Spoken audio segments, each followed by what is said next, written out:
Julia, jaz sem Hector, sem frizer in predstavljen na Slovenija, EuroSkills baš 23.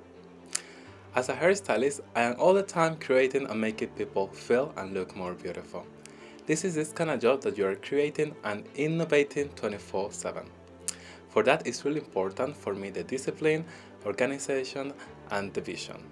To keep me updated, I always like to try new things with my clients. Social media is something that helps me to keep connected and also learn. Of course, education is key for me. This is a really beautiful profession where we, as a professional, we have the special and unique talent to touch people and create beauty, even those days that you don't really feel like. If I would need to give advice to the new generation, is that first they need to be passionate for what they do. But that isn't it all. You also gotta work, you gotta have discipline and vision of where you want to be and what you want to become.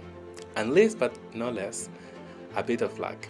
Well, I hope you enjoyed it. I'm really excited to meet you all and share knowledge, stories and much more. Hvala, se vidimo v Gdansku.